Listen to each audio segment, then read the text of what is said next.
Teoria do medalhão. Machado de Assis. Diálogo. Estás com sono? Não, senhor. Nem eu.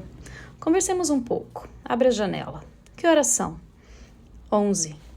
Saiu o último convívio do nosso modesto jantar. Com que, meu Peralta, chegaste aos teus 21 anos. Há 21 anos, no dia 5 de agosto de 1854, vinhas tu à luz, um pirralho de nada, e estás homem, longos bigodes, alguns namoros. Papai, não te ponhas com denguices e falemos como dois amigos sérios. Fecha aquela porta. Vou dizer-te coisas importantes. Senta-te e conversemos. 21 anos, algumas apólices, um diploma, podes entrar no parlamento, na magistratura, na imprensa, na lavoura, na indústria, no comércio, nas letras ou nas artes. Há infinitas carreiras diante de ti. 21 anos, meu rapaz, formam apenas a primeira sílaba do nosso destino. Os mesmos Pitt e Napoleão, apesar de precoces, não foram tudo aos 21 anos. Mas qualquer que seja a profissão da tua escolha, o meu desejo é que te faças grande e ilustre, ou pelo menos notável, que te levantes acima da obscuridade comum. A vida, Janjão, é uma enorme loteria. Os prêmios são poucos, os malogrados inúmeros, e com os suspiros de uma geração é que se amassam as esperanças de outra. Isto é a vida, não é planger nem imprecar, mas aceitar as coisas integralmente, como seus ônus e percalços, glórias e desdouros, e ir por diante. Sim, senhor. Entretanto, assim como é de boa economia guardar um pão para a velhice, assim também é de boa prática social acautelar um ofício para a hipótese de que os outros falhem, ou não indenizem suficientemente o esforço da nossa ambição. E é isso o que te aconselho hoje, dia da tua maioridade. Creia que lhe agradeço, mas que ofício, não me dirá? Nenhum me parece mais útil e cabido que o de medalhão. Ser medalhão foi o sonho da minha mocidade. Faltaram-me, porém, as instruções de um pai, e acabo como vês, sem outra consolação e relevo moral, além das esperanças que deposito em ti. Ouve-me bem, meu querido filho, ouve-me e entende. És moço. Tens naturalmente o ardor, a exuberância, os improvisos da idade. Não os rejeites, mas modera-os de modo que aos 45 anos possas entrar francamente no regime do aprumo e do compasso. O sábio que disse: a gravidade é um mistério do corpo, definiu a compostura do medalhão. Não confundas essa gravidade com aquela outra, que, embora resida no aspecto, é um puro reflexo ou emanação do espírito. Essa é do corpo, tão somente do corpo, um sinal da natureza ou um jeito da vida, quanto à idade de 45 anos. É verdade. Por que 45 anos? Não é, como pode supor, um limite arbitrário, filho do puro capricho. É a data normal do fenômeno. Geralmente, o verdadeiro medalhão começa a manifestar-se entre os 45 e 50 anos, conquanto alguns exemplos se deem entre os 55 e aos 60. Mas esses são raros. Há os também de 40 anos e outros mais precoces, de 35 e de 30. Não são, todavia, vulgares. Não falo dos de 25 anos. Este madrugar é privilégio do gênio. Entendo. Venhamos ao principal.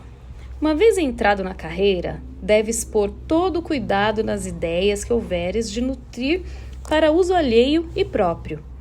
O melhor será não as ter absolutamente, coisa que entenderás bem. Imaginando, por exemplo, um ator defraudado do uso de um braço. Ele pode, por um milagre de artifício, dissimular o defeito aos olhos da plateia. Mas era muito melhor dispor do dous. O mesmo se dá às ideias. Pode-se, com violência, abafá-las, escondê-las até a morte. Mas nem essa habilidade é comum, nem tão constante esforço conviveria ao exercício da vida. Mas quem lhe diz que eu... Tu, meu filho, se não me engano, pareces dotado da perfeita inópia mental. conveniente ao uso deste nobre ofício. Não me refiro tanto à fidelidade com que repetes numa sala de opiniões ouvidas numa esquina e vice-versa, porque esse fato, posto indique certa carência de ideias, ainda assim pode não passar de uma traição da memória. Não, refiro-me ao gesto correto e perfilado com que usas expender francamente as tuas simpatias ou antipatias acerca do corte de um colete, das dimensões de um chapéu, do ranger ou calar das botas novas. Eis aí um sintoma eloquente, eis aí uma esperança. No entanto, podendo acontecer que com a idade venhas a ser afligido de algumas ideias próprias. Urge aparelhar fortemente o espírito. As ideias são de sua natureza espontâneas e súbitas. Por mais que as sofreemos, elas irrompem e precipitam-se. Daí a certeza que o vulgo, cujo faro é extremamente delicado, distingue o medalhão completo do medalhão incompleto. Creio que assim seja, mas um tal obstáculo é invencível. Não é. Há um meio, é lançar mãos de um regime debilitante, ler compêndios de retórica, ouvir certos discursos, etc. O voltarete, o dominó e o whist são remédios aprovados. O whist tem até a rara vantagem de acostumar ao silêncio, que é a forma mais acentuada da circunspecção. Não digo mesmo da natação, da equitação e da ginástica, embora elas façam repousar o cérebro. Mas por isso mesmo que o fazer repousar restitui-lhe a força e a atividade perdida. O brilhar é excelente. Como assim, se também é um exercício corporal? Não digo que não, mas há coisas em que a observação desmente a teoria. Se te aconselho excepcionalmente o brilhar, é porque as estatísticas mais escrupulosas mostram que 3/4 partes dos habituados do taco partilham as opiniões do mesmo taco. O passeio nas ruas, mormente nas de recreio e parada, é utilíssimo, com a condição de não andares desacompanhado, porque a solidão é oficina de ideias, e o espírito deixado a si mesmo, embora no meio da multidão, pode adquirir uma tal ou qual atividade. Mas e se eu não tiver à mão um amigo apto e disposto a ir comigo? Não faz mal. Tens o valente recurso de mesclar-te aos pasmatórios, em que toda a poeira da solidão se dissipa. As livrarias, ou por causa da atmosfera do lugar, ou por qualquer outra razão que me escapa, não são propícias ao nosso fim. E não obstante, há grande conveniência em entrar por elas. De quando em quando, não digo as ocultas, mas as escâncaras. Podes resolver a dificuldade de um modo simples. Vai ali falar o boato do dia, da anedota da semana, de um contrabando, de uma calúnia, de um cometa, de qualquer coisa, quando não prefiras interrogar diretamente os leitores habituais das belas crônicas de Mazade. 75% destes estimáveis cavalheiros repetir-se-ão as mesmas opiniões e uma tal monotonia é grandemente saudável. Com este regime, durante 8, 10, 18 meses, suponhamos 2 anos, reduzes o intelecto, por mais pródigo que seja, a sobriedade, a disciplina, ao equilíbrio comum. Não trato do vocabulário, porque ele está subentendido no uso das ideias. Há de ser naturalmente simples, tíbio, apoucado, sem notas vermelhas, sem cortes de clarim. Isso é o diabo! Não podes adornar o estilo de quando em quando. Podes empregar umas quantas figuras expressivas. A hidra de Lerna, por exemplo, a cabeça de Medusa, o tonel de Danaides, as asas de Ícaro e outras, que românticos, clássicos e realistas empregam sem dosar, quando precisam delas. Sentenças latinas, ditos históricos, versos célebres, brocados jurídicos, máximas. É de bom aviso trazê-los contigo para os discursos de sobremesa, de felicitação ou de agradecimento. Servante Consulis é um excelente fecho de artigo político. O mesmo direi de Servem Pace para Bello. Alguns costumam renovar o sabor de uma citação intercalando-a numa frase nova, original e bela. Mas não te aconselho este artifício. Seria desnaturar-lhe as graças vetustas. Melhor do que tudo isso, porém, que afinal não passa de um mero adorno, são as frases feitas, as locuções convencionais, as fórmulas consagradas pelos anos, incrustadas na memória individual e pública. Essas fórmulas têm a vantagem de não obrigar os outros a um esforço inútil. Não as relaciono agora, mas falo-ei por escrito. De resto, o mesmo ofício te irá ensinando os elementos dessa arte difícil de pensar e o pensado. Quanto à utilidade de um tal sistema, basta figurar uma hipótese. Faz-se uma lei, escuta-se, não produz efeito, subsiste o mal. Eis aí uma questão que pode aguçar as curiosidades vadias, dar ensejo a um inquérito pedantesco, a uma coleta fastidiosa de documentos e observações, análise das causas prováveis, causas certas, causas possíveis, um estudo infinito de aptidões do sujeito reformado, da natureza do mal, da manipulação, do remédio, das circunstâncias da aplicação, matéria, enfim, para todo um andaime de palavras, conceitos e desvarios. Tu poupas aos teus semelhantes todo esse imenso aranzel. Tu dizes simplesmente: antes das leis, reformemos os costumes. E esta frase sintética, transparente, límpida, tirada ao pecúlio comum, resolve mais depressa o problema, entra pelos espíritos como um jorro súbito de sol. Vejo por aí que vosmecê condena toda e qualquer aplicação de processos modernos. Entendamo-nos, condeno a aplicação, louvo a denominação. O mesmo direis de toda a recente terminologia científica, deves decorá-la, conquanto o rasgo peculiar do medalhão seja uma certa atitude de Deus término e a ciência sejam obra do movimento humano, como tens de ser um medalhão mais tarde, convém tomar as armas do seu tempo, e de duas uma. Ou elas estarão usadas e divulgadas daqui a 30 anos, ou conservar-se-ão novas. No primeiro caso, pertencem-te de foro próprio. No segundo, podes ter a coquetice de as trazer, para mostrar que também és pintor. De outiva, com o tempo, irás sabendo que as leis, casos e fenômenos respondem toda essa terminologia. Porque o método de interrogar os próprios mestres e oficiais da ciência nos seus livros, estudos e memórias, além de tedioso e cansativo, traz o perigo de inocular ideias novas e é radicalmente falso. Acresce que no dia em que viesses a assenhorear-te do espírito daquelas leis e fórmulas, serias provavelmente levado a empregá-las com um tal ou qual comedimento, como a costureira esperta e afreguesada, que, segundo um poeta clássico, quanto mais pano tem, mais poupa o corte, menos monte e alardeia de retalhos. E este fenômeno, tratando-se de um medalhão, é que não seria científico. Upa, que profissão é difícil! E ainda não chegamos ao cabo. Vamos a ele. Não te falei ainda dos benefícios da publicidade. A publicidade é uma dona loureira e senhoril, que tu deves requestrar à força de pequenos mimos, confeitos, almofadinhas, coisas miúdas, que antes exprimem a constância do afeto do que o atrevimento e a ambição. Que Dom Quixote solicite os favores pela mediante, ações heróicas e custosas, é um cestro próprio deste ilustre lunático. O verdadeiro medalhão tem outra política. Longe de inventar um tratado científico da criação dos carneiros, compra um carneiro e dá-os aos amigos, sob a forma de um jantar cuja notícia não pode ser indiferente aos seus concidadãos.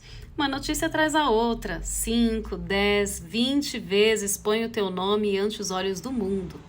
Comissões ou deputações para felicitar um agraciado, um benemérito, um forasteiro, têm singulares merecimentos, e assim as irmandades e associações diversas, sejam mitológicas, cinegéticas ou coreográficas.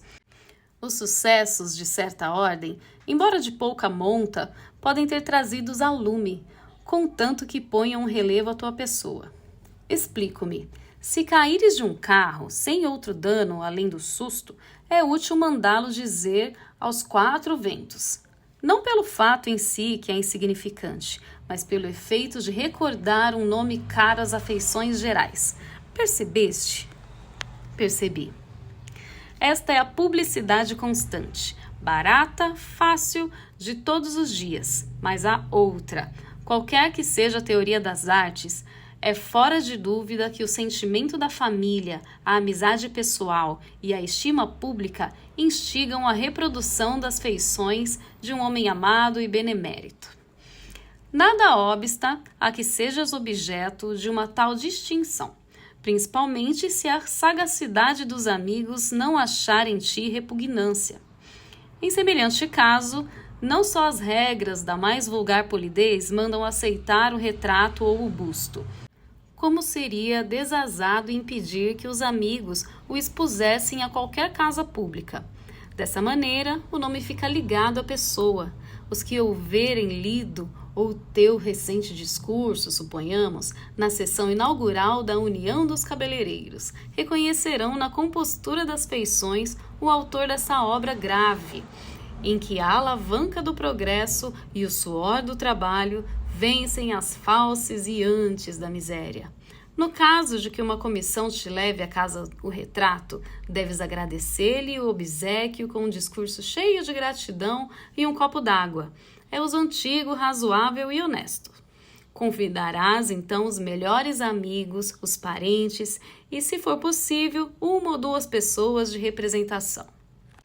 E mais, se um dia é o dia de glória ou regozijo, não vejo que possas decentemente recusar um lugar à mesa aos repórteres dos jornais. Em todo caso, se as obrigações desses cidadãos os retiverem noutra parte, podes ajudá-los de certa maneira, redigindo tu mesma a notícia da festa, e dado porque um tal ou qual escrúpulo, aliás, desculpável, não queiras com a própria mão anexar ao teu nome os qualificativos dignos dele. Incube a notícia a algum amigo ou parente.